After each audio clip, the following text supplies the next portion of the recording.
गुरुर्ब्रह्मा गुरुर्विष्णुः गुरुर्देवो महेश्वरः गुरुरेव परं ब्रह्म तस्मै श्री गुरवे नमः। ओम प्रपन्न पारिजाताय स्तोत्रवेत्रैकपाणये ज्ञानमुद्राय कृष्णाय गीतामृतदुहे नमः। हरि ओम। श्रीमद् भगवद्गीता 14వ అధ్యాయం డిస్కస్ చేస్తూ ఉన్నాం.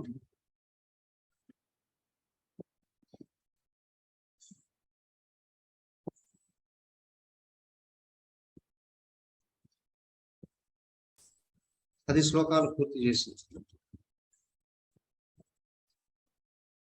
11వ శ్లోకం. నిన్నటి వరకు చదవని వాళ్ళు ఎవరు? చదవని వాళ్ళు చదవండి.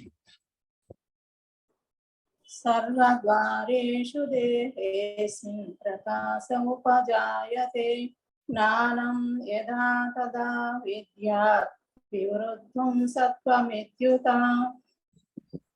ఈ దేహంలోని అన్ని ద్వారాలలోనూ జ్ఞానకాంతులు ఎప్పుడు వెళ్ళు విరుస్తాయో అప్పుడు సత్వం పెరుగుతున్నట్లు తెలుసుకోవాలి. శరీరానికి ఉన్న 9 కన్నాలు ఇంద్రియ శక్తుల ద్వారాలను వాటిలోంచి మామూలు కన్నా ఎక్కువ జ్ఞాన ప్రకాశం వచ్చి మన గ్రహింపు కార్యకుశలత వృద్ధి పొందుతూ ఉంటే సత్వగుణం పెరుగుతున్నట్లు సూచన.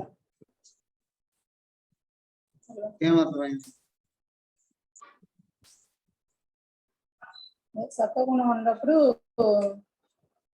చేసే పనులు బట్టి, మాట్లాడే విధానాన్ని బట్టి, ఎవరితో ఎలా మాట్లాడాలి, బాగా మాట్లాడుతూ ఉంటే, ఎవరినైనా అందరినీ మంచిగా చూస్తూ ఉంటే అక్కడ సత్వగుణం పెరుగుతున్నట్లు స్వామి.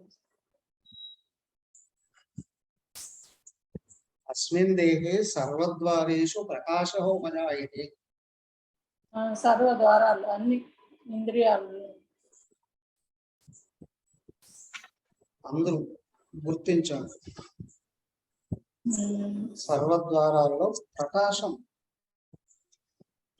ఉపజాయతే, ఉత్కృష్టత పొందుతుంది.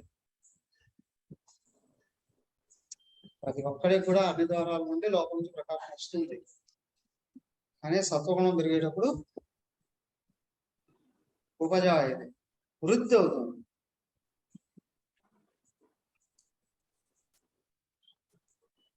ఎలా గుర్తించాలి?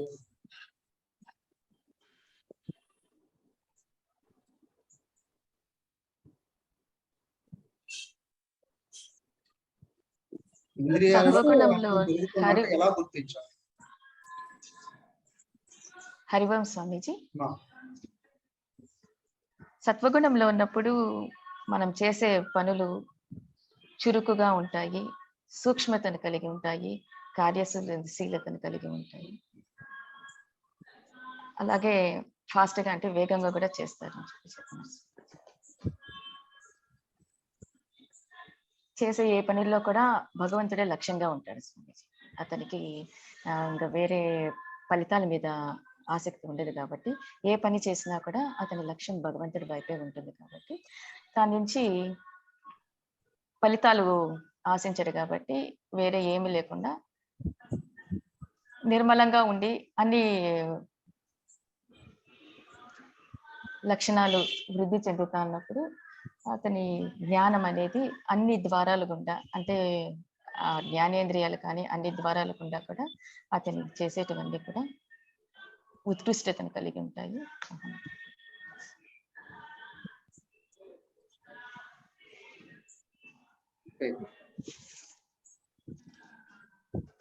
ఈ అధ్యాయం బాగా అర్థం అవుతూ ఉందా?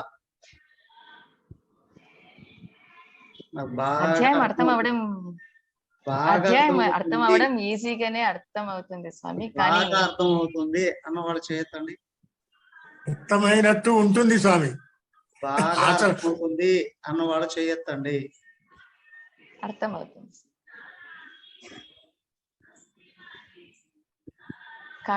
కాకపోతే చాలా కష్టంగా ఉంటుంది. ఎందుకంటే అది మన లోపలని ఇది ఉంటుంది కాబట్టి సాక్షిత్వం పొందినప్పుడే ఇంకా బాగా అర్థం అవ్వడానికి ప్లస్ ఇంప్లిమెంటేషన్ కి అవకాశం ఉంటుంది. సాక్షిత్వం పొందాలన్నప్పుడు తర్వాత మళ్ళీ ఈ శ్రవణమైన నిధ్యాధ్యాసంలో మనం అన్ని తెలుసుకున్నప్పుడే ఆ స్థాయికి చేరుతాం. ఒక బుకిష్ నాలెడ్జ్ కాకుండా మాత్రమే అర్థమైంది స్వామీజీ. అది మాత్రం సరిపోదు. సాక్షిత్వం ఎక్కువ పెంపొందినప్పుడే అది మనకి బాగా అనుభవానికి వస్తుంది.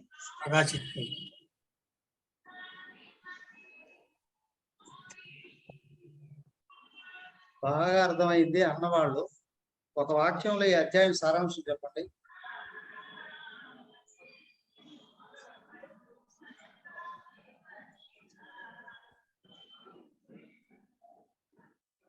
హరోం స్వామిజీ,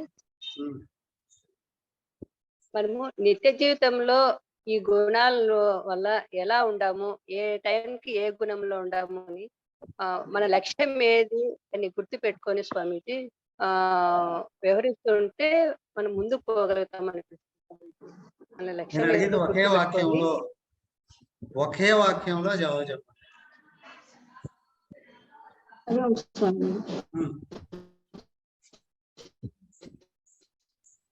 చెప్పండి.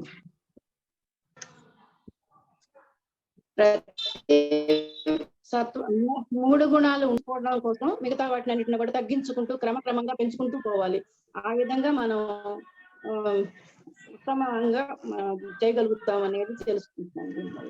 ఓకే, ఇంకా ఒకే వాక్యంలో ఒక మాటలో చెప్పినా ఓకే. స్వామీజీ సత్వగుణాన్ని పెంచుకొని ఆ తర్వాత గుణాలను అధిగమించి ఆత్మస్థితిలో నిలబడాలి. అది ఈ అధ్యాయంలో ఏ విధంగా నేర్పింది. కాకపోతే ఒకే వాక్యంలో చెప్పేసి వదిలేయాలి. క్వశ్చన్ అడిగినప్పుడు హరివం త్రిగుణాతీతంగా ఉండడం స్వామి అంటే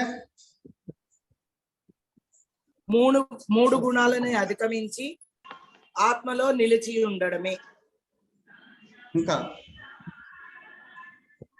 ఈ అధ్యయనం చేసినప్పుడు మన జీవిత విధానం ఏముంటుందో తెలుస్తుంది.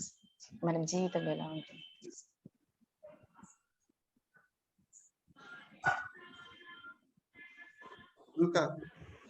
మీరే చెప్పిన స్వామిజీ 13వ అధ్యాయం అయితే వేదాంతం 14వ అధ్యాయం తర్వాత డిస్కస్ చేద్దాం.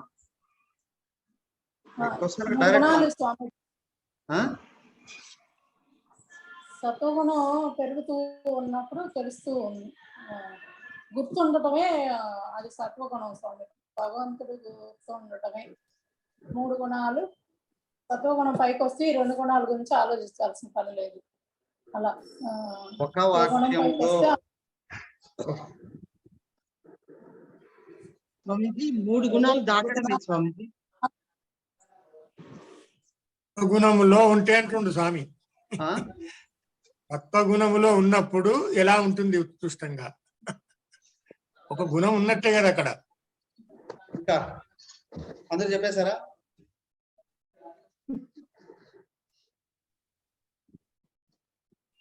ఈ అధ్యాయం బాగా అర్థమై ఉంటే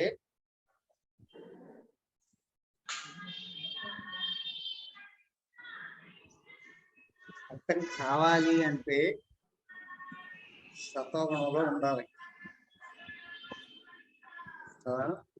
సత్వగుణంగానే పెరుగుతూ ఉన్నట్లయితే ఒక విషయం అర్థం కావాలి. అదే నేను అడుగుతున్నది ఏంటి అంటే గుణ కర్మలకు నేను అతీతుడను. ఇది అర్థం కావాలి.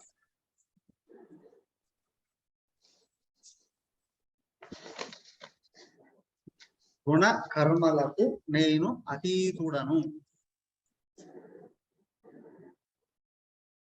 ఇప్పుడు అస్మిన్ దేహే సర్వద్వారేషు ప్రకాశః ఉపజాయతే ఈ దేహంలో అన్ని ద్వారాలలో ప్రకాశం బాగా వృద్ధి చెందుతుంది. ఇప్పుడు సత్వగుణం. జ్ఞానం యథా తథా విద్యాత్, జ్ఞానం ఉన్నది ఉన్నట్టు అర్థమవుతుంది. ఏమని? ఇదిగో ఈ విషయం ఇక్కడ బోధపడాలి.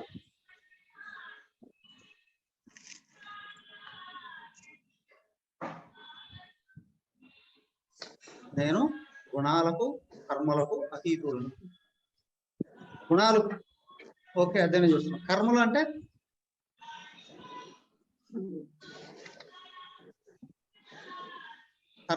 ఏవి? నిత్యం చేసే పనులు.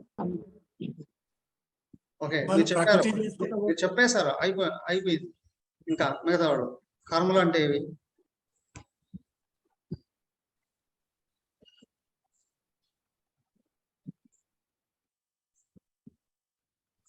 కర్మలు అంటే ఏవి?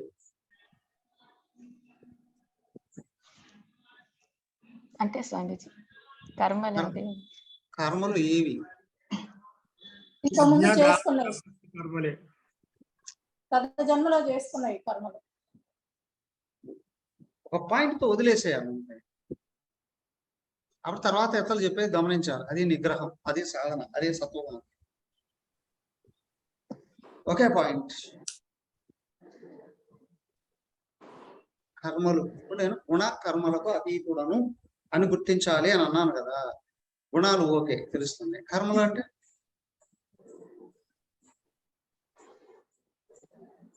సాత్విక కర్మలు స్వామీజీ.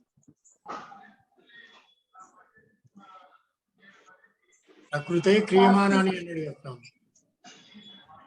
నేను అడిగిన ప్రశ్నకి జవాబు చెప్పండి అయ్యా, నాకే ఎదురు ప్రశ్నలు వద్దు. ఇప్పుడు నేనే కర్మలు అన్నప్పుడు జీవుని కోణం నుంచి చెప్పమంటారా? నేను తప్ప కర్మలే కర్మలు.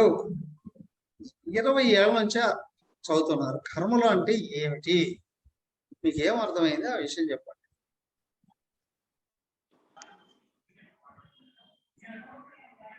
నేను చేస్తున్నా అన్నప్పుడు జీవుడు అయిపోయాడు స్వామి. నేను అడిగాను అదే. మరి కర్మలు అంటే ఇక కర్మలు అంటే ఏవి? కర్మ అంటే స్వామి. కర్మలు అనేదానికి యజ్ఞము, దానము, తపస్సులు వాటిని కర్మలు అంటారు.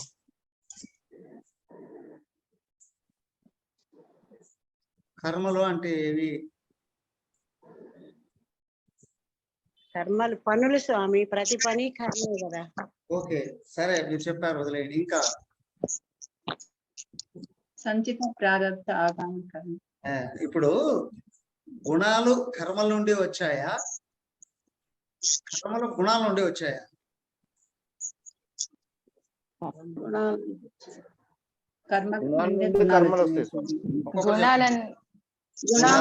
కర్మలు పుట్టాయా?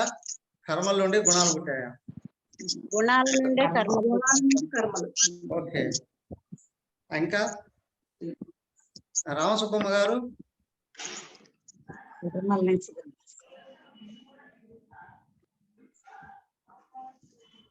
మీరు ఏం చెప్పారో దాని ప్రకారమే మళ్ళీ చెప్పండి. కర్మల నుంచి గుణాలు వచ్చాయా? గుణాల నుండి కర్మలు వచ్చాయా?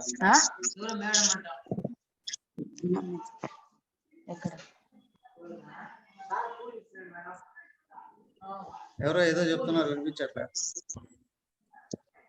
గుణాల నుండి కర్మల, కర్మల నుంచి గుణాల?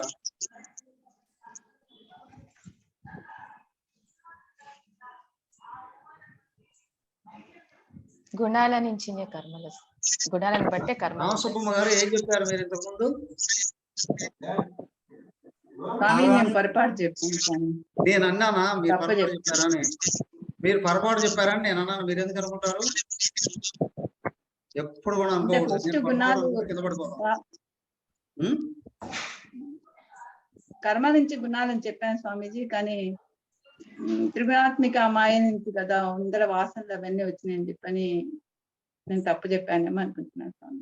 మీరు ఎందుకు అనుకుంటారు అలాగా? ఎప్పుడు అనుకోకూడదు. నేను ఇట్లా అనుకున్నాను అనాలి, అంతవరకే. తప్పు చెప్పాను అని అనుకోకూడదు ఎప్పుడు కూడా. ఇప్పుడు కర్మలు అంటే కర్మాణి కతి విధాని సంతి అని ప్రశ్న. కర్మాని ద్విధాని సంతి అని జవాబు కూడా ఉంది. 3 రకాలైన కర్మలు ఉన్నాయి అని. ఏమిటి? సంచిత ఆగామి ప్రారబ్ధ భేదాన్ని ద్విధాని సంతి అని కూడా అన్నారు.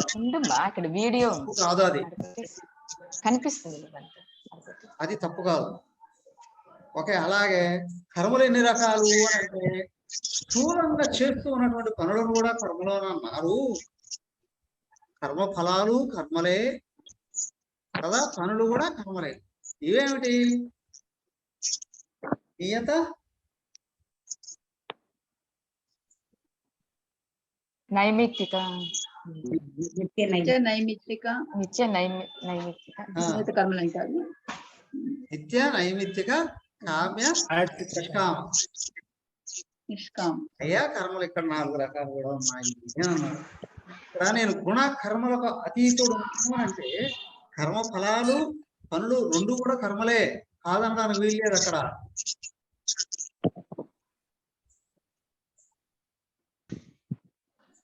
అవునా? ఎప్పుడు తెలుస్తుంది ఇది? నేనెవరో గుర్తిస్తే ఇవి అవి కూడా నాకంటే అన్యంగా ఉన్నాయని విషయం తెలుస్తుంది. ఇక్కడ చెప్పింది అదే కదా, గుణానేతాన్ అతీత్యత్రీం మద్భావం సోదిగచ్చింది. ఈ 3 గుణాలను ఎవడైతే అధిగమిస్తాడో వాడు మోక్ష రూపాన్ని పొందుతాడు.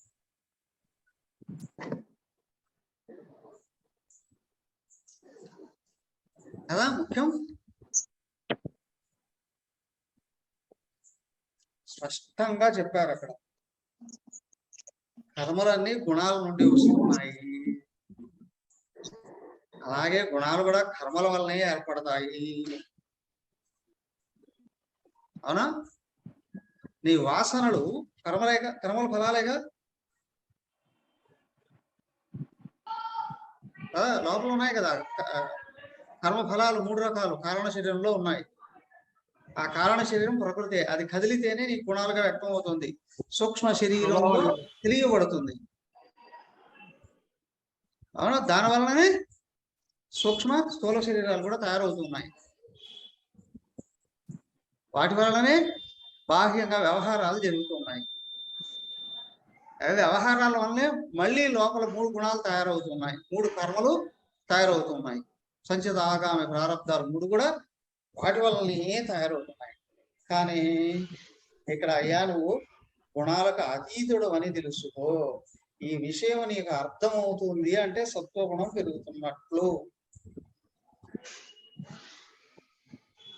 సత్వగుణం ప్రాధాన్యత ఏమిటి అంటే జ్ఞానం అని కదా నింది. అవునా? నిర్మలత్వాత్, ప్రకాశకం, అనామయం కదా. ఏమిటి? నీకు అర్థం కావాలి. ఏమని? నువ్వు ఎవరు, నువ్వు కానిది ఎవరు. ఆత్మ అనాత్మల యొక్క స్వరూపం నీకు స్పష్టంగా అర్థమవుతూ ఉంది అనంటే సత్వగుణం పెరుగుతూ ఉంది. సత్వగుణం పెరుగుతూ ఉంటేనే ఈ విషయం అర్థం అవుతుంది. పుస్తకం చదివేటప్పుడు అర్థం కావడం కాదు, నిత్య జీవితంలో గుర్తించగలుగుతూ ఉంటేనే సత్వగుణం పెరుగుతున్నట్టు. పుస్తకం పట్టుకున్నప్పుడు అందరికి అర్థం అవుతుంది, ఒక తత్వం అర్థమైతే చాలు.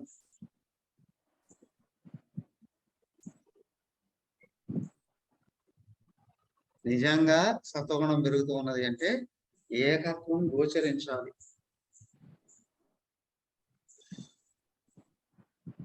అవునా? తన ఉపాధులలో ఉన్న మాలిన్యం గుర్తించబడాలి, ఉపాధుల యొక్క పరిమితత్వం గుర్తించబడాలి. లోపల ఎవరికి నేను గొప్ప అనే భావం పెరుగుతుంది అని అంటే అజ్ఞానం పెరుగుతుంది, తమస్సు పెరుగుతుంది అని అర్థం.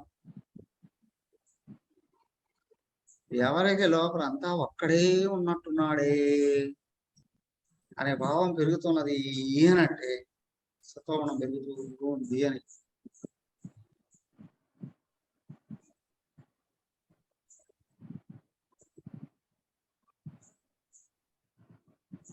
నాకు అన్నీ పెరుగుతున్నాయండి, నిజమే. అది సత్వగుణం కాదు. ఒక్కడే ఉన్నాడు అనే విషయం అర్థమవుతుందండి. అది సత్వగుణం. ఇక్కడ ఈ పనికిమాలిన అహంకారం నశిస్తుంది, కరిగిపోతుంది. ఇక్కడ భేదభావాలు ఎగిరిపోతాయి.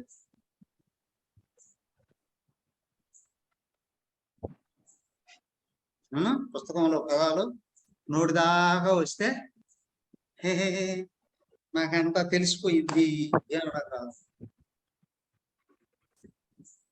కానీ స్థిరత్వం, మనోబుద్ధులలో స్థిరత్వం వహిస్తూ ఏకత్వం పైకి వస్తూ ఉంది. హృదయంలో సత్వగుణం పెరుగుతుంది. జాగ్రత్త, రక్షించుకో. ఈ బ్రహ్మాండంలో దానికంటే ఎక్కువైంది ఏది లేదు, గొప్పది ఏది లేదు. ఆ లోపల అదే ఇంట్యూషన్ అన్నారు, అదే తేజస్సు, అదే సత్వగుణం. అప్పుడు విపరీతమైన మోక్షకాంక్ష కలుగుతుంది. నేను ఒక్కడిని రీచ్ కావాలి, మోక్షకాంక్ష కలుగుతుంది. చెప్పింది సర్వద్వారేషు అస్మిన్ దేహి ప్రకాశః ఉపజాయతే. అన్ని ద్వారాలలో,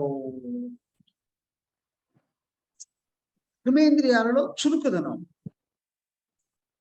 జ్ఞానేంద్రియాలలో సూక్ష్మత్వం, అంతరింద్రియాలలో శుద్ధత్వం.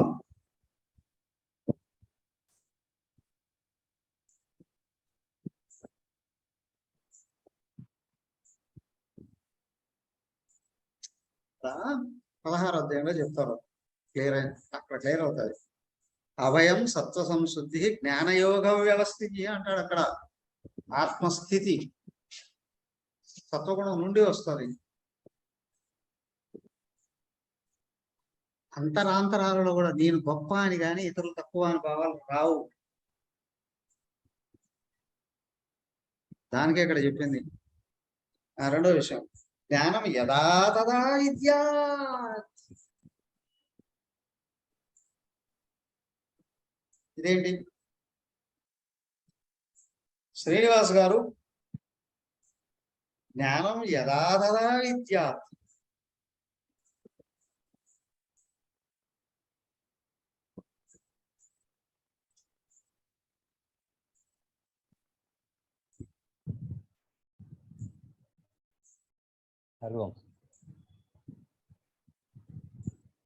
విద్వత్ సభలో గార్గి, యాజ్ఞవల్కుడు పోటీలో ఉన్నారు. వారు ప్రశ్నిస్తుంటే జవాబులు ఇస్తారు. ఏమైనా అడగండి అని అంటున్నాడు యజ్ఞవల్కుడు. జనక మహారాజ్ సభ గార్గి ప్రశ్నిస్తుంది. చివరికి వచ్చేప్పుడు అన్నాడు, ఇంకొక మాట మాట్లాడితే నీ తలకాయ 1000 ఒక్కలు అయిపోతుంది అని.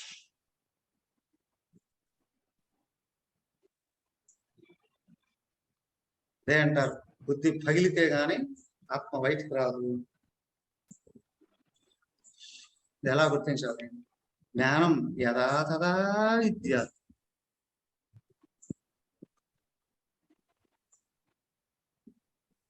యదా తదా విద్య. Super word, మహాత్యం. జ్ఞానము అనే దానికి అది యథార్థము, అది ఎప్పటికీ ఉంటుంది స్వామి. దాంట్లో మార్పు ఉండదు, ఏముండదు. అది ఒక్కటే, అది ఎప్పుడు ఉంటది యథార్థం, అది నిజము ప్లస్ తజ్జి ఎప్పుడు ఉంటుంది అన్నమాట. ఒకటే, దాంట్లో అసలు ఎక్కువ తక్కువలు అవి ఏముండవు. ఒకటే జ్ఞానం.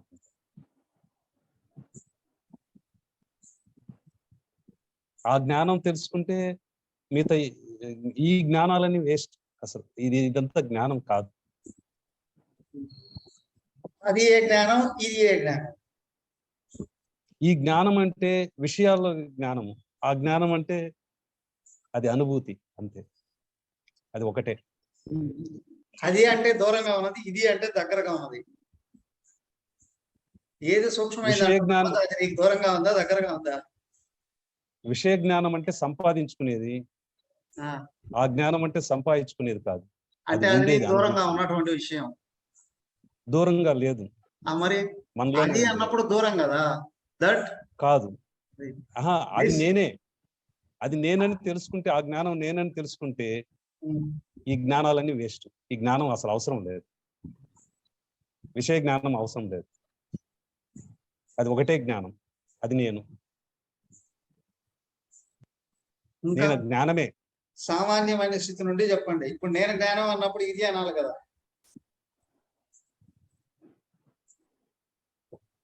ఇది అది అని కాదు స్వామి, అది అది జ్ఞానం అంతే. దానికి ఇది అది అని కూడా చెప్పకూడదు. అది నేను, అదని తెలుసుకుంటే ఇంకేది లేదు, నేనే. అది నుండి అంతటా అది నేను. ఇది అనే భావంలోకి రావాలి. అప్పుడు ఇదిగా ఏది భావిస్తున్నావు ఇది అదే అయిపోతుంది, లేనిదే అయిపోతుంది. సరే, జ్ఞానం యథాతథ విద్య. ఎవరికి ఏమి తోచిందో ఏం అర్థమైందో చెప్పండి ఈ విషయంలో. ఇప్పుడే అనుకున్నాం కదా, సత్వగుణం ఏంటయ్యా అంటే యథాతథ విద్య. అంటే నేను చాలా మాట్లాడుకుంటున్నాను కానీ నా డౌట్ క్లారిఫికేషన్ అయితే ఉంది.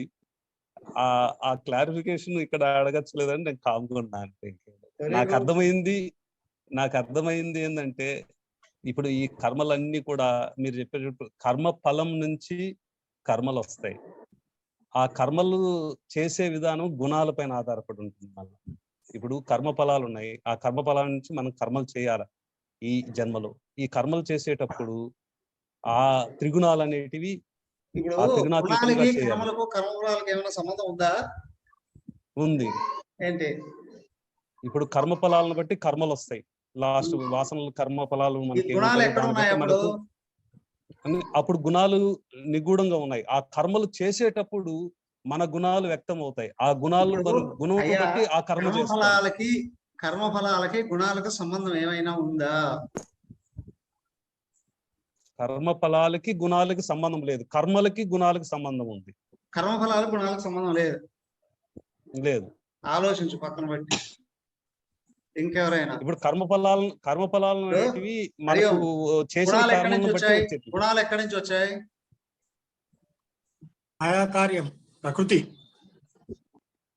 గుణాలు అనేటివి కర్మ ఫలాలు అంటే మనం చేసిన కర్మలను బట్టి వచ్చే ఫలాలు. గుణాలు ఎక్కడవి? గుణాలవి మనం చేసేటప్పుడు, కర్మలు చేసేటప్పుడు మన గుణాలు ఏ ఉంటాయో ఆ విధంగా చేస్తాం కర్మలు. Try to understand something better. ఇప్పుడు ఏంటంటే, ఇప్పుడు నాకు ఒక కర్మ ఫలం ఉంది, నేను ఒక సంపాదన చేయాలి. ఆ సంపాదన చేయాలి, మీరు నిన్న చెప్పుకొచ్చారు. ఆ సంపాదనది దొంగతనం చేశాను అనుకోండి, అది తమో గుణంలో నిషిద్ధ కర్మలు చేస్తాను. అంటే నా అవసరాల కోసం తమో గుణంతో నా ఇంద్రియాలు మనసు సుఖం కోసము బుద్ధి కుశలత లేకుండా ఇమీడియట్ గా చేసేయడం. అది వాడు తమో గుణంలో ఉంటే అదే చేస్తాడు. అదే బుద్ధి కుశలతో ఉన్నాడు అనుకోండి, న్యాయంగా సంపాదిస్తాడు. ఆగండి, కర్మఫలాల గుణాలకు సంబంధం ఎక్కడుందో ఏంటి అనేది కొంచెం విచారణ చేయండి. ఇప్పుడు మిగతా వాళ్ళు చెప్పండి. జ్ఞానం యథాతథ విద్య. ఒక్క స్వామీజీ, జ్ఞానం ఉన్నది ఉన్నట్టుగా తెలియబడమే ఆ విద్యనే. ఉన్నది ఉన్నట్టుగా తెలియబడడం ఏమిటి?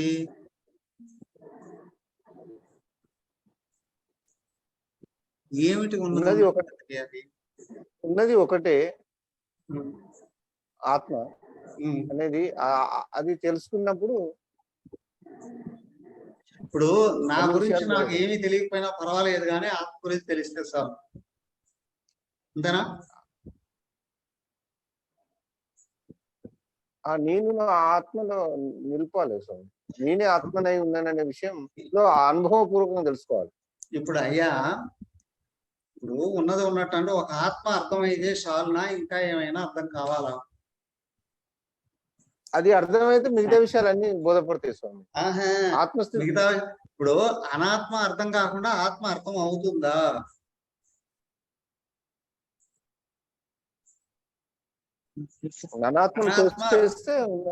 క్వశ్చన్. అనాత్మ తెలుసుకొని కాకుండా ఆత్మ అర్థం అవుతుందా? కాదు స్వామిజీ, అనాత్మ ఏదో తెలుసుకోవాల్సిందే. ఏమిటి అనాత్మ ఏది? దేహభావం. అనాత్మ దేహం ఏంటి? అనుభూతులు అన్ని అనాత్మనే. ఆ? దేహము మనసు బుద్ధి అన్ని అనాత్మనే.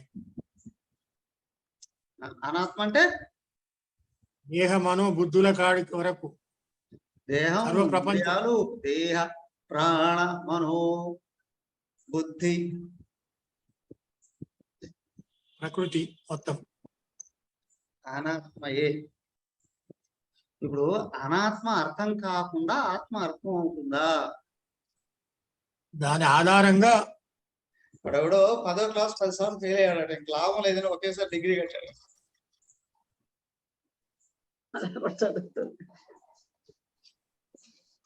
ఏమంటారు?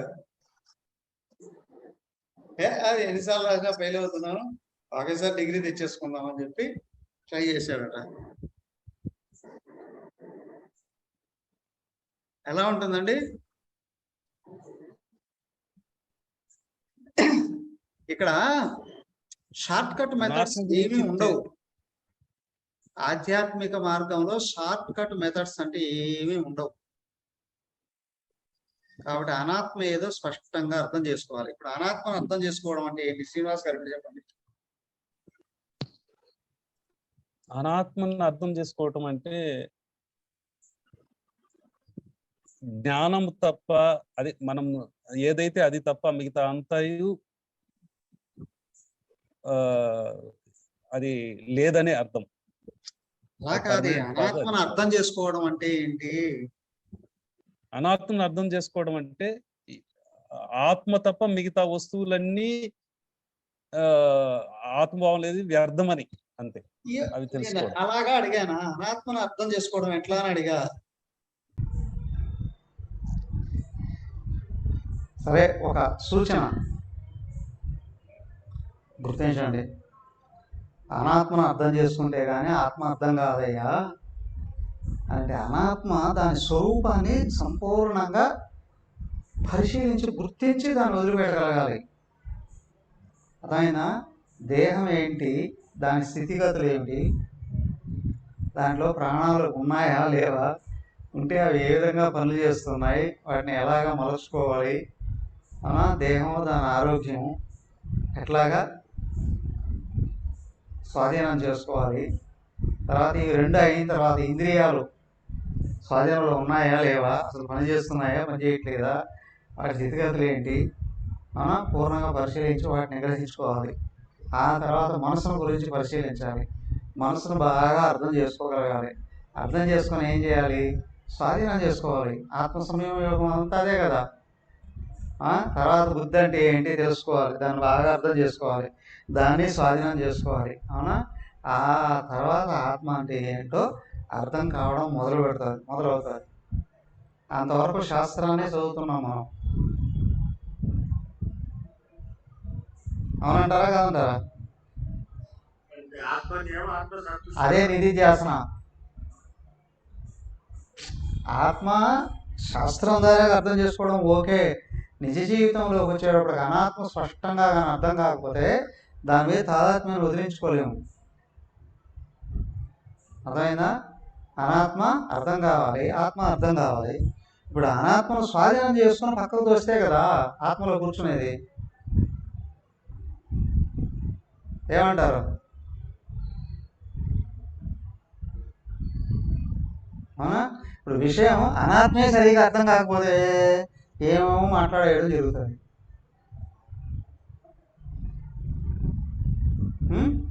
ఫస్ట్ థింగ్ చూడండి, నా మనసు ఎలా ఉంటుంది ఉదయం నుండి సాయంత్రం వరకు, దాంట్లో లోపాలు ఏంటి, దాంట్లో అనుకూలతలు ఏంటి, దాన్ని ఎలాగ సర్దిద్దుకోవాలి. అవునా? అవసరమా కాదా? అవసరమా కాదా? తర్వాత బుద్ధి ఏంటి, అది పనిచేసే విధానం ఏంటి, అది పాజిటివ్గా పనిచేస్తుందా నెగిటివ్గా పనిచేస్తుందా, దాన్ని స్వాధీనం చేసుకోవడం ఎట్లా. తర్వాత ఇంద్రియాలు ఎన్ని ఉన్నాయి, ఎక్కడ ఉన్నాయి, ఏం చేస్తున్నాయి. అన్నిటికంటే ముఖ్యంగా ఇది ఉందే డబుల్ పిస్టన్ పంపు, అనుకూలంగా పనిచేస్తుందా ప్రతికూలంగా పనిచేస్తుందా.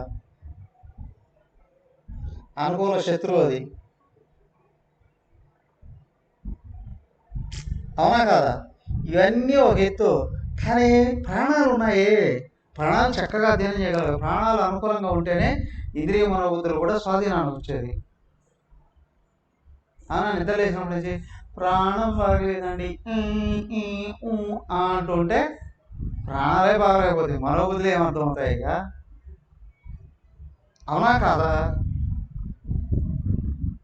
అవునా కాదా? అదేంటంటే మరి రోగం బాగుంది అయ్యా, నువ్వు దాన్ని అర్థం చేసుకొని అనుకూలపరుచుకోవాలా లేదా? అయితే ఇవన్నీ ఏంటండి? ఇవన్నీ అర్థం చేసుకునేటప్పుడు ఆత్మ ఎప్పుడు అర్థం చేసుకోలేదండి? ఇవన్నీ అర్థం కాకపోతే ఆత్మ ఎలా అర్థం అవుతుందండి?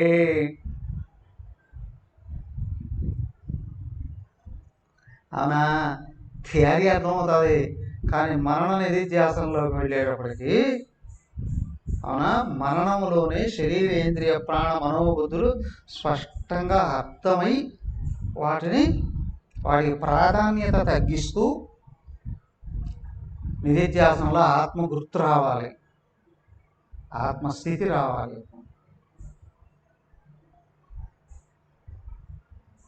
నాయనా ప్రతి ఒక్కడికి అర్థమవుతుంది నేను ఆత్మ అంటే. కానీ విషయం ఏంటి అంటే, కొంతమంది మాట్లాడుతున్నాడు, స్వామి నాకు మాట్లాడడం అర్థం కాదు కానీ వింటే అర్థం అవుతున్నాడు. ఓకే, మాట్లాడింగ్ వెరీ గుడ్ థింగ్. కానీ మనం నోరు తెరిచి మాట్లాడేటప్పుడు ఏ స్థాయిలో ఉన్నాము అనేటువంటి విషయం బయటపడిపోతుంది. అవునా కదా? అవునా కదా? ఎక్కడ ఉన్నాం మనం? ఏ స్థితిలో? అసలు అర్థమవుతుందా లేదా? అర్థమవుతుందా లేదా? అందుకని నేనేం మాట్లాడు, మౌనంగా ఉంటా. అర్థం కాదు. ఇప్పుడు ఆత్మస్థితిలో ఉన్నారా లేదా అనేటువంటి విషయం పెద్ద పాండిత్యం అవసరం లే. లోపల అంతఃకరణ శుద్ధి అది. అవునా? అంతఃకరణ శుద్ధి. ముద్దుగా ఒక్కటే 2 మాటలు చెప్పినా ఎక్కడ ఉన్నారు వాళ్ళు అనేది అర్థం అవుతుంది. అది సరే, ఇతరులు మనం అర్థం చేసుకునే లోపలే మనల్ని మనం అర్థం చేసుకోవాలి. అయ్యా ఇదే సత్వగుణం అండి. మనకు మనంగానే అర్థం కాకపోతే మనకు దేవుడు ఎప్పుడూ అర్థం కాడు. మనం శరీర ఇంద్రియ మనోబుద్ధులను అర్థం చేసుకోలేకపోతే ఆత్మను అర్థం చేసుకోలేము. శరీరేంద్రియ ప్రాణ మనోబుద్ధులను వశం చేసుకోలేకపోతే మన అహంకారం ఆత్మకు వశం కాదు. మన అహంకారం మనకు వశం కాదు. అవునా కాదా? అవునా కాదా? దానికి నిద్ర లేచినప్పటి నుండి కూడా దృష్టి అంతర్ముఖం కావడము అని అంటే శరీరం ఇంద్రియ మన ప్రాణబుద్ధులు లేచినప్పటి నుంచి ఎప్పుడు ఏ విధంగా వ్యవహరిస్తూ ఉన్నాయి మనం గుర్తి ఇదే సాక్షిత్వాన్ని పెంపొందింప చేసుకోవడం. అమ్మా సాక్షి అని అన్నారు కదా మొదట. వీటిని ఈ ఇండివిజువల్ లైఫ్లో వీటిని గుర్తిస్తూ క్రమబద్ధం చేసుకుంటే దృష్టి వీటన్నిటిని దాటి నేను అనేది అందరికి వస్తుంది.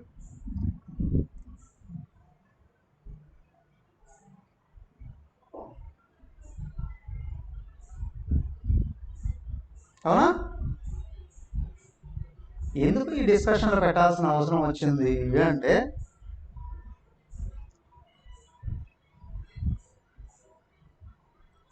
మనుష్యాణం సహస్రేషు కశ్చిత్ యతత్ సిద్ధయే యతతామపి సిద్ధానాం కశ్చిన్మాం వేతి తత్వతః.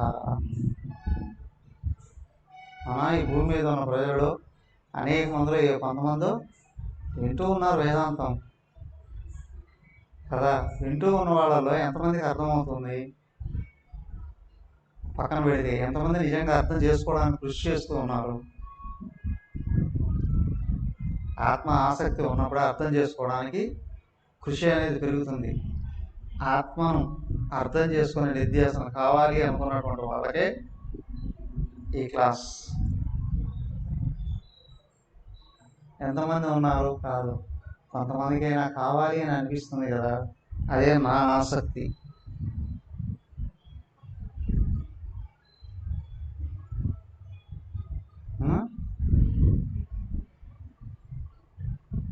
ఏమంటే ఇలా క్లాసులు లేకపోతే ఏంటి లాభం అండి అని కూడా చాలామంది అనడం కాదు, పీఠాధిపతులు కూడా అంటుంటారు ఏం లాభం వాడి వలన అని. ఏం లాభం కలుగుతుంది అనేది నాకు అర్థం అవుతుంది. ఎవరికి లాభం కలుగుతుంది, ఎంత లాభం కలుగుతుంది అనే విషయం కూడా అర్థం అవుతుంది కదా. ఎందుకనంటే మా గురువుగారు నాకు ఒక్కడికే పాఠాలు చెప్పారు. నన్ను ఒక్కడిని ఉద్దేశించే కోర్సు అంతా నడిపారు. ఎల్లాపల్లి కోర్సు ఉంటే త్రికోటలో ఉండేవాడిని నేను. నాకు ఒక్కడి కోసమే కోర్సు అంతా నడిపారు. ఎక్కడ వాళ్ళు నిరుత్సాహం పొందలేదు. ఆ కోర్సు నడిపారు అవునా. దాని ప్రయోజనం ఏంటో నాకు తెలుసు. సో కాబట్టి ఇక్కడ ఏంటి అంటే నిధిధ్యాసన దృష్టి ఏదైతే ఉందో ఇక్కడ శరీర ఇంద్రియ మనోబుద్ధులు స్పష్టంగా అర్థమయ్యి అవి ఏమి చేస్తున్నాయి, ఎలా చేస్తున్నాయి అనే విషయంగానే మనం కానీ బేరీజు వేసుకోలేకపోతే అస్సలు మనం ఎవరు అర్థం కావడం అనేది కష్టమవుతుంది. కాబట్టి ఇక్కడ సత్వగుణం నిజంగా యథాతథా విద్యాత్ అని అన్నారే. ఇప్పుడు దానికే ఎదుటి వాని కంట్లో నలుసైనా కనిపిస్తుంది, మన కంట్లో దూరం కూడా కనిపించదు అని జనరల్గా సామెత ఉంది కదా, రావుతుందిగా కదా. కానీ అంతర్ముఖ దృష్టి కలిగినటువంటి వాడికి తన శరీర మనోబుద్ధుల్ని పరిశీలించుకునే శక్తి వస్తుంది, చూసే శక్తి వస్తుంది అవునా. ఇక్కడ మన శరీర మనోబుద్ధుల్ని మనం గమనించడంలో తప్పనిసరిగా నీరసం వస్తుంది. ఎటున్నా దృష్టిలో తిరిగితే. కానీ అదే గురువు అనుగ్రహం వలన ఒక్కటే గుర్తించాలి ఏంటి అంటే నేను చూస్తూ ఉన్నవి అన్నీ అనాత్మయే కదా. నేను దేనికోసం వెతుకుతున్నాను? చూసే నేను కోసం కదా నేను వెతుకుతున్నాను అవునా. అయితే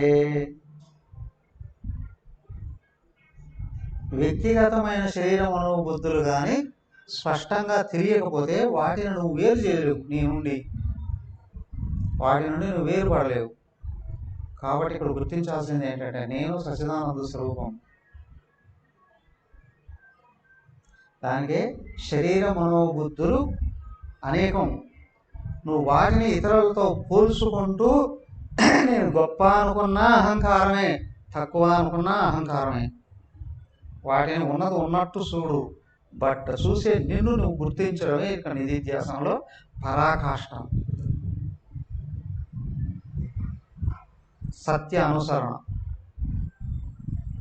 సత్యం జ్ఞానం అనంతం బ్రహ్మ. నేను ఆత్మ, ఆత్మయే సత్యం అవునా అవునా కాదా. సత్యం అంటే త్రికాల అబాధితం, మూడు కాలంలో మార్పు లేనటువంటిది కదా. మిగతాదంతా నేను శరీర మనోబుద్ధులు అనుకోవడం అసత్యం, అసత్య దృష్టి కదా. శరీర మనోబుద్ధులు కూడా అసత్యమే. ఎందుకంటే అవి త్రికాల అబాధితం కాదు కదా. త్రికాల బాధితం, భూత భవిష్యత్తు వర్తమానాలలో అవి బాధితం అవుతూ ఉన్నాయి, లోనవుతూ ఉన్నాయి. కాబట్టి అవి అసత్యమే. అయ్యా శరీర మనోబుద్ధులు అసత్యమే, అవి నేను అనుకోవడం అసత్య దృష్టి. అసత్యాన్ని సత్యంగా భావించే మాయా దృష్టి, మోహ దృష్టి, అజ్ఞాన దృష్టి. ఇక్కడ నేను ఎవరో దాని మీద దృష్టిగా నిలబెట్టుకోగలిగేటట్లయితే నిరంతరం నువ్వు ఎదుగుతావు. అందరిలో నిన్ను నువ్వు చూసుకునే శక్తి నీకు వస్తుంది. అక్కడే గురువు అనుగ్రహం ఉపయోగపడేది. ఆ దృష్టి రాకపోతే అవునా, ప్రారంభం నుండి వచ్చినా, భగవంతుడు అనుగ్రహం నుండి వచ్చినా, నీ కృషి నుండి వచ్చినా, అత్యంత దగ్గరగా ఉన్న గురువు నిన్ను నిరంతరం ఆశీర్వదిస్తున్నా నిష్ప్రయోజనం అయిపోతాయి. జ్ఞానం యథాతథా విద్య. అయ్యా అనాత్మను ఆత్మను రెండిటిని స్పష్టంగా అర్థం చేసుకోవాలి. దాంట్లో నెక్స్ట్ స్టెప్ ఏంటి అంటే, అరే నేను ఇన్ని రోజులు అనాత్మనే ఆత్మగా అనుకుంటూ ఉన్నానా? అప్పుడు మన దృష్టి మీద, మన వ్యవహారం మీద మనకే జాలి కలుగుతుంది.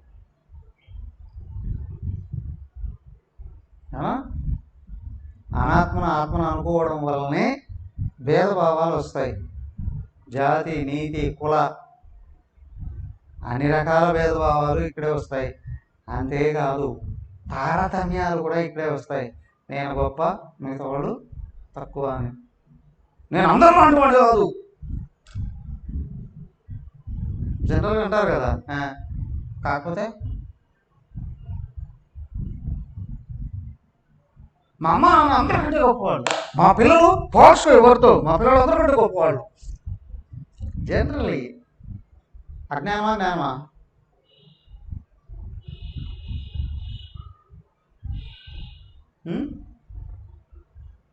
నన్ను ఎవరితో పోల్చుకో. అయ్యా, నువ్వు ఎవరితో పోల్చుకున్నా ఏకత్వమే నీకు కనిపించాలి. అదే జ్ఞానం, అదే సత్వగుణం. అనుభవం గుణాతీతం. ఇక్కడ దృష్టి రావాలి కదా. యదా తదా విద్యాత్. గురు అనుగ్రహం, దైవానుగ్రహం ఉన్నప్పుడే ఈ యదా తదా విద్యాత్ అనే విషయం అర్థమయ్యేది. ఇది రైట్? అవునా కాదా? ఉన్నదన్నట్లు అర్థం చేసుకోవడం అంటే అనాత్మను అనాత్మగానే, ఆత్మను ఆత్మగానే అర్థం చేసుకొని, ఇప్పుడు నువ్వు నీకు నిజంగా ధైర్యం ఉంటే అనాత్మతో తాదాత్మ్యాన్ని తొలగించుకొని ఆత్మతో తాదాత్మ్యాన్ని పెంచుకో. నేను ఆత్మనే భావం వృద్ధి చేసుకో. నీకు ఆ గుణాలు రావాలి. నువ్వు కానీ ఆత్మతో తాదాత్మ్యం పెరుగుతుంది అంటే దైవీ గుణాలే రావాలి.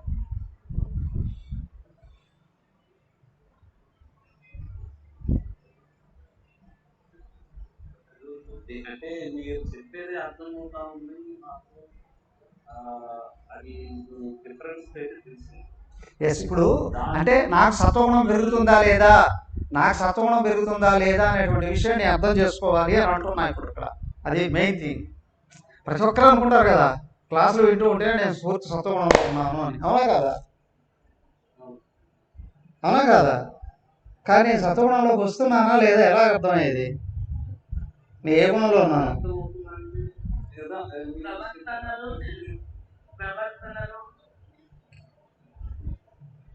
నీ డిస్క్రిమినేషన్ రావాలి పైకి. దాంట్లో నుంచి డెవలప్మెంట్ వచ్చినప్పుడే వస్తుంది. ఇప్పుడు సత్వగుణం రావాలంటే మన దైనందిన కార్యక్రమాల్లో అది చేయగలగాలి. దాంట్లో మీరు చెప్పిన అంటే ఫస్ట్ కర్మల, మనం చేసే కర్మలు. అయ్యా, కర్మలు రజోగుణమే, కర్మలు రజోగుణమే. విజన్ సత్వగుణం, విజన్ సత్వగుణం, విజన్ సత్వగుణం. సత్వగుణం పెరిగే కొద్దీ క్లారిఫై అవుతూ ఉంటుంది.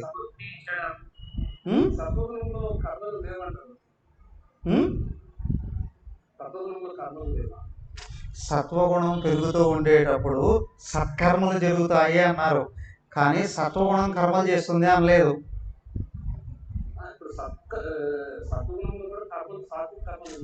అయ్యా, సాత్విక కర్మ అంటే ఇది లోపల పెరుగుతున్నటువంటి ట్యూషన్. అర్థమైందా? ఇప్పుడు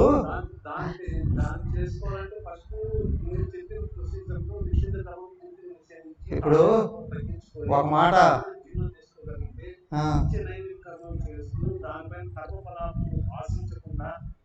చేయగలిగినప్పుడు ఏమవుతుందంటే మనిషి సొంతం శాంతం ఉంటుంది, అలజడి ఉండదు. ఎందుకంటే కర్మఫలాలు ఆశించలేదనుకోండి, మనలో అలజడి ఉంటుంది. ఆ అలజడి పెట్టినప్పుడు మనసు శాంతం ఉంటుంది. ఒక మాట ఇప్పుడు శ్రీనివాస్ గారు సత్వగుణం గురించి, సత్వగుణ లక్షణాలు చూసి ఫస్ట్లోనే ఏం చెప్పారు? తత్వ సత్వం నిర్మలత్వాత్ అన్నారు. నిర్మలత్వం అంటే నిర్మల కర్మలు అంటామా? అక్కడ నిర్మల కర్మలు అంటామా?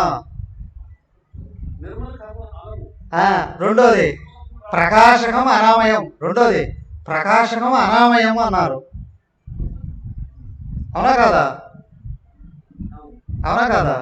మనోబుద్ధులలో క్లారిటీ సత్వగుణం,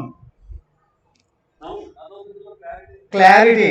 బట్ ఇక్కడ సత్వకర్మలు రాజసకర్మ అంటే స్థూలంగా అర్థం చేసుకోవడానికి అంటారు. కానీ కర్మ శరీరేంద్రియాలతో జరుగుతూ ఉంటుంది.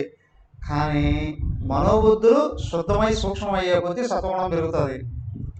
మనోబుద్ధులు కన్ఫ్యూజన్ జరుగుతున్నాయి అని అనుకోండి, క్లారిటీ లేదనుకోండి, కర్మలు మాత్రం జరుగుతాయి, అదే రజోగుణం. లోపల క్లారిటీ లేదు, కర్మల్లో క్లారిటీ లేదు, తమోగుణం.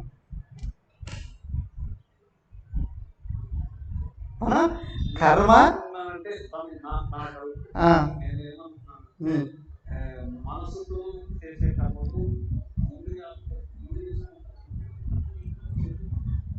కామం కోసం, అంటే ఏదో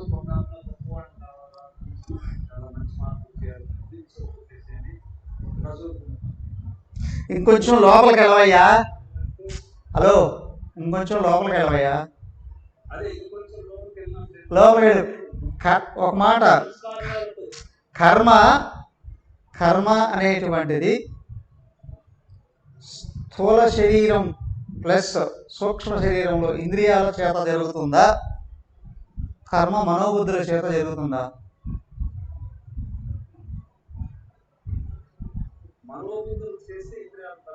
బాగా గమనించండి, హరియం బాగా గమనించండి. మనోబుద్ధులు ప్లాన్ చేస్తాయి. సో కాబట్టి ఇక్కడ కర్మ అంటే పని అనేటువంటిది ఏ ఇంద్రియాలు చేస్తాయి?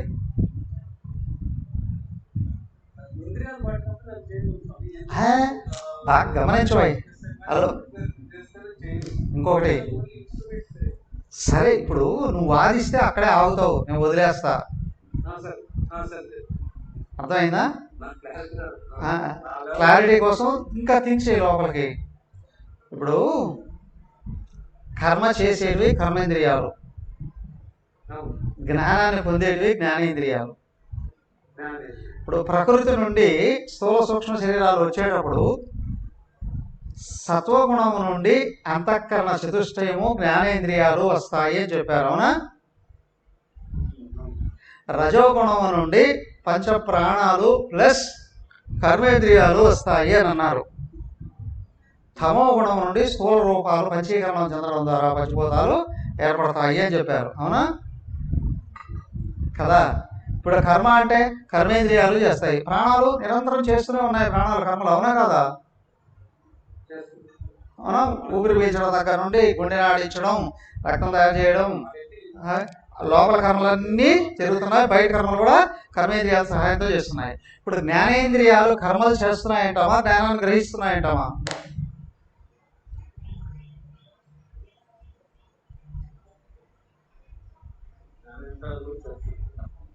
అవునా కాదా? మనోబుద్ధులు కూడా ఏం చేస్తాయి? మనసు ఆగితే బుద్ధి ప్లాన్ చేస్తుంది కదా. త్రిశక్తులలో జ్ఞానశక్తి, ఇచ్ఛాశక్తి, క్రియాశక్తి అన్నప్పుడు క్రియాశక్తి రజోగుణంలో వెళుతుంది బయట కర్మలు చేయడానికి. ఇచ్ఛాశక్తి అనేది అవునా అంతఃకరణలో ఉంటుంది, అది ప్లాన్ చేస్తుంది. అవునా? సో కాబట్టి ఏంటంటే ఇది కూడా కర్మే అని అంటాం. ఎందుకంటే టీచరు ఒకడే, స్టూడెంట్స్ వాళ్ళే. లోపలికి వెళ్ళే కొద్దీ పై సబ్జెక్ట్ను ఆవిష్కరిస్తాడు. మీరు అప్పుడు ఎందుకు అలా చెప్పలేదు? కొంతమంది వాదిస్తుంటారు నాతో, మీరు అప్పుడు అక్కడ ఎలా చెప్పలేదు అంటే, నువ్వు 1వ క్లాస్లోనే ఉంటావు, నాకేం తెలుసు, నేను కోరుకుంటా 2వ క్లాస్లో రమ్మని. నాకు 1వ క్లాస్లో నువ్వు ఇట్టే చెప్పావు కాబట్టి నువ్వే తప్పు అని కూడా నన్ను అంటూ ఉంటారు కొంతమంది. 2వ క్లాస్లో చేరతావేమో నేను అనుకున్నాను అని భావిస్తాం. ఒకసారి ఏమవుతుంది, ఆచార్యులు కూడా తప్పుడుగా భావించేస్తారు, లెక్క కట్టేస్తారు కొంతమంది కూడా. ఏం చేయలేము అక్కడ.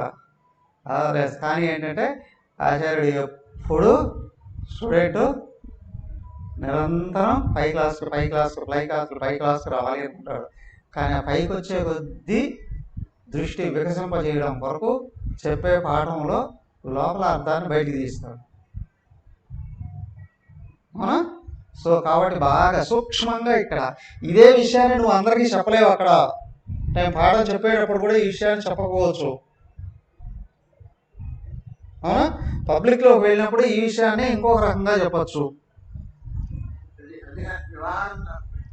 ఎందుకంటే ఏ స్థాయికి సంబంధించినటువంటి వ్యక్తులు శ్రవణం చేస్తున్నారో వాళ్ళకి అర్థం కావడానికి వాళ్ళ స్థాయిలోనే చెప్పాలి. వేదాంతం యొక్క ప్రత్యేకత ఇది. కానీ విద్యార్థి ఇంకో స్టెప్ పైకి రావాలి అంటే లోపల విషయాన్ని బయటకు ఆవిష్కరిస్తాడు ఆచార్యుడు. ఎప్పుడు అర్థం చేసుకున్నప్పుడు. ఇప్పుడు పూర్తి లక్ష్యం అర్థం కావాలి, మార్గం అర్థం కావాలి, విద్యార్థి ఏ స్థాయిలో ఉన్నాడో అర్థం కావాలి. ఆ తర్వాత నెక్స్ట్ స్టెప్ ఏ విధంగా ఎక్కించాలో అర్థం కావాలి. దీంట్లో చాలా ఓపిక కూడా ఉండాలి. నా మాటకు అడ్డుపడతావా అని ఆచార్యుడు అన్నాడు అంటే విద్యార్థి అక్కడే ఆగిపోతాడు. పోతూ పోతూ విద్యార్థి ఆచార్యుడు కూడా ఒక అవార్డో రివార్డో ఇచ్చిపోతాడు, ఈయన సరైనవాడు కాదు అని. ఇస్ ఇట్ రైట్ కదా? ఇప్పుడు ఏంటి సో కాబట్టి ఇక్కడ ఏంటంటే చాలా సూక్ష్మంగా ట్రీట్ చేయాలి. రైట్? సో కాబట్టి ఏంటంటే సాత్వికత. ఎస్, సాత్వికత అంటే ఒక మాటలో ఏమిటి అంటే ఇండివిజువాలిటీ నుండి టోటాలిటీకి మార్గం. పూర్తిగా సాత్వికత అంటే ఈశ్వరత్వమేనయ్యా.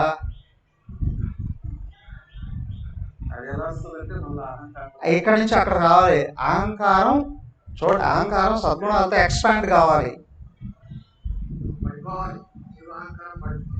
పడిపోవడమా అనకండి, విశాలం కావడం. సాత్విక అహంకారం అనేటువంటిది ఏంటి? ఎస్. సో కాబట్టి ఇక్కడ ఏంటి, ఇండివిజువాలిటీ నుండి టోటాలిటీకి రావడమే. అక్కడ ఎక్స్పాండ్ చేయి క్లారిటీతో, క్లియర్. ఎస్. కాబట్టి ఏంటంటే అహంకారం కొట్టేస్తాను అని కూడా అనుకో.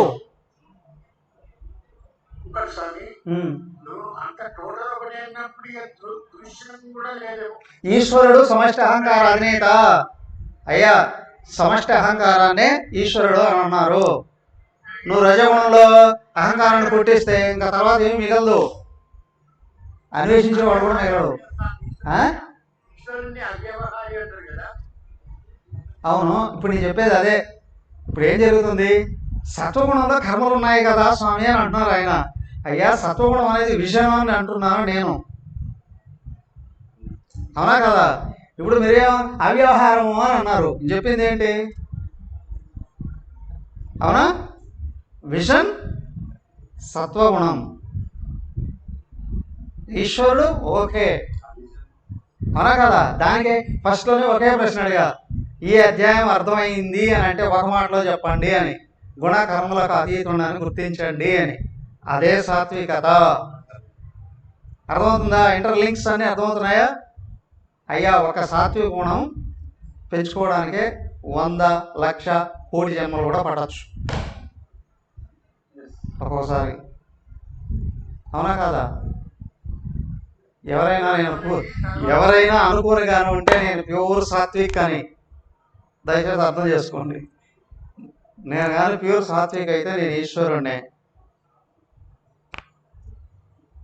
ఆ స్థితి గతి రెండు రావాలి. కాబట్టి ఓపికతో సత్వగుణాన్ని అర్థం చేసుకోవడంలోనే విద్యార్థి ఎదుగుతాడు. అవునా? అనాత్మ ఆత్మగా గుర్తించబడుతుంది.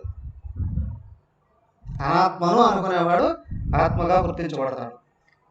ఇక్కడ ఓపికేనండి. దానికి తీవ్ర జిజ్ఞాస ఉన్నప్పుడే వివేక వైరాగ్యాలు పెరుగుతాయి. అలోతైన దృష్టి రావాలి. ప్రతిదానికి ఉలికి పడితే ఎక్కడో ఆగిపోతాం అంతే, అవునా కదా? కోటాను కోట్ల జీవరాశుల్లో మానవుడు ఒకడు. మానవులే ఇక్కడ 1000 కోట్ల మంది ఉన్నారు. వీళ్ళలో ఎవడవుతావో నువ్వు ఎవడవుతావు?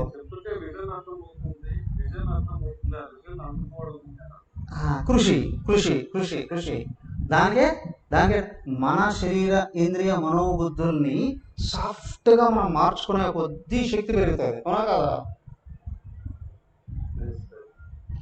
అవునా కదా? దాన్నే మృదుత్వం అన్నారు.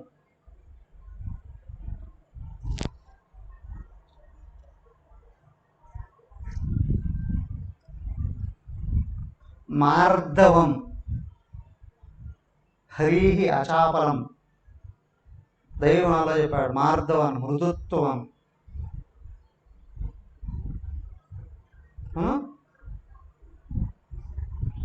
భావ సంశుద్ధి. ఇప్పుడు టీచర్ కూడా స్టూడెంట్స్ అందరికీ పాఠాలు చెప్తూ ఉన్నా అర్థం చేసుకోలేని వాడిని వదిలేయడు, పట్టుకొని వస్తాడు, కానీ వాళ్ళ తాయి వాళ్ళకి ఇస్తాడు. అర్థం చేసుకునేవాళ్ళు కానీ వాళ్ళని వదిలేయలేది అనానికి వెళ్ళిపోతారు జారిపోయి కిందికి. నేను కానీ అర్థం చేసుకునేవాడిని, నేను కానీ ఎదుగుతున్నటువంటి వాడిని అయితే అర్థం చేసుకోలేని వాడిని కూడా చూస్తాడు, వదిలేసి వెళ్ళిపోతాడు. మనం అక్కడ ఆగద్దు అని. అర్థం చేసుకోలేనప్పుడే నేను అన్నీ అందుకున్నాను అని భావాలు వస్తాయి. అర్థం చేసుకునే కొద్దీ తెలుస్తుంది కష్టం ఎంత అనేది.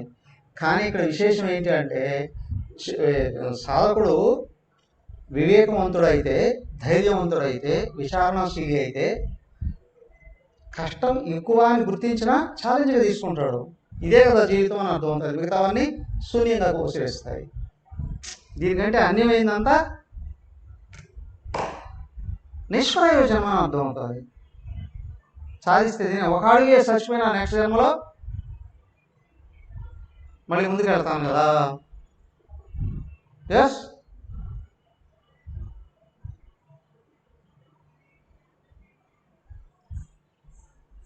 ఓకే, సరే, చాలా టైం అయిపోయింది, మిగతా రేపు చూద్దాం. ఓం సర్వే భవంతు సుఖినః, సర్వే సంతు నిరామయాః, సర్వే భద్రాణి పశ్యంతు, మా కశ్చిత్ దుఃఖభాగ్ భవేత్. ఓం శాంతి శాంతి శాంతి. హరి ఓం. శ్రీ గురుభ్యో నమః. హరి ఓం. హరి ఓం.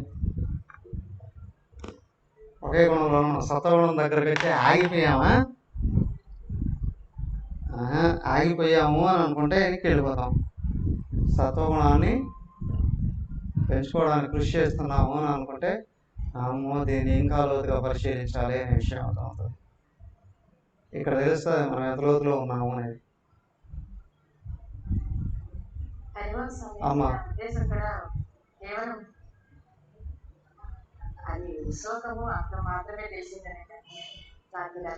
Yes,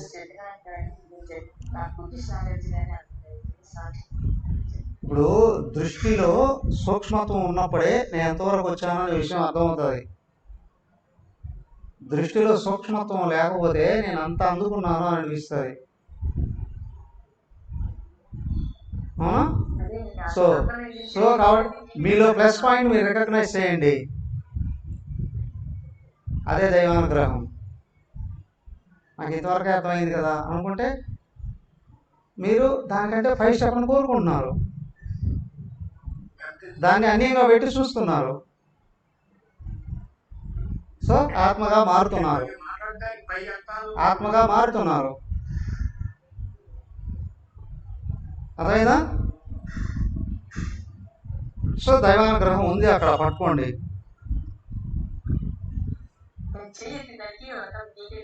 no no no no నేను ఎవరిని క్వశ్చన్ చేయలేదు కదా, క్వశ్చన్ చేయలేదు కదా. ఇక్కడ ఏంటంటే చేయగానే పైకి ఎత్తకపోతే లోపల ఉన్న ఆ దృష్టిని గమనించే శక్తి రాదు. అమ్మ తప్పించుకున్నానులే ఏదవుతుంది కాదు అంటే నాకు ఎంతవరకు వచ్చానో ఇంకా ఎంతవరకు ఉంది, ఈ డిస్క్రిమినేషన్ పైకి వస్తుంది. It's not bad thing. ఎందుకంటే పోలికే లేదు తల్లి, ఇక్కడ ఉన్నది ఒకడే, వాడే నేను. అందుకే చెప్పింది ఎవడు గొప్ప ఎవడు తక్కువ. యా,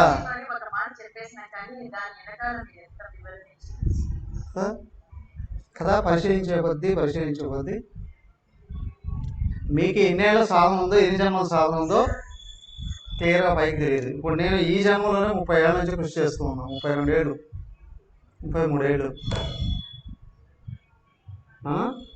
తెలుసుకొని లోపలికి వెళ్ళే కొద్దీ ఏమవుతుంది అని అంటే అజ్ఞానం బయటపడుతుంది. అదే కావాల్సింది కూడా. ఇంకా ఎంత ఉంది తెలుసుకోవాల్సింది, అందుకోవాల్సింది.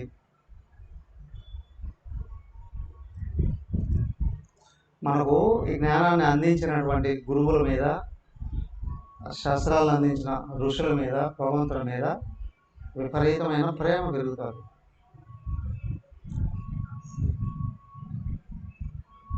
కృతజ్ఞత పెరుగుతారు. అది పెంచుకుంటూ ఉంటే ముందుకెళ్తూ ఉంటాం. తదాస్తు. హరి ఓం.